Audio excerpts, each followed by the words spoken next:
Hi friends, ఇవాళ మన review ఇరుముడి. ఇంక ఈ మూవీ చూసాక నాకెలా అనిపించిందంటే a decent one time watchable movie మామా. ఎందుకు చెప్తున్నానంటే మనం ఇన్ని రోజులు ఎక్కించుకున్న హైప్ కి, ఇంకా ఇరుముడి అనే దీక్షకి, ఇంకా సాంగ్స్ కి, డీజే వర్షన్లు ఇవన్నీ కాదు, మెయిన్ గా మనకు కావాల్సిందేంటి? Story. End of the day నేను కూడా చూసేది ఆ స్టోరీనే.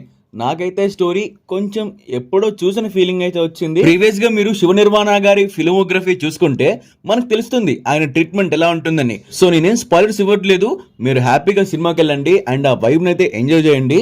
నా కమెంట్ తో పర్ఫార్మెన్స్ రవితేజ్ అన్న ఎర్రగదీసావు అంతే. నాకైతే యాక్టింగ్ చాలా బాగా నచ్చింది. కొంచెం డిసప్పాయింట్మెంట్ ఏంట్రా అంటే మంచి మంచి సీన్స్ కూడా కొంచెం మంచి బీజం పర్లేదు. సో జీవి ప్రకాష్ గారు కొంచెం ఇది కరెక్ట్ చేసుకుంటే బాగుంటుంది నెక్స్ట్ ఫిల్మ్ లో. So coming to the sub plots, అందరూ బాగా చేశారు, అంత బాగా వర్కౌట్ అయింది. బట్ స్టోరీని ఇంకొంచెం డెవలప్ చేస్తుంటే బాగుండేది. సో ఇది ఫ్రెండ్స్ మన రివ్యూ. మీకు ఎలా అనిపించింది అండ్ మీరు చూసారా? మీకు ఏమనిపించిందో కామెంట్ లో కామెంట్ చేసేయండి. Thanks for watching. Stay tune. By.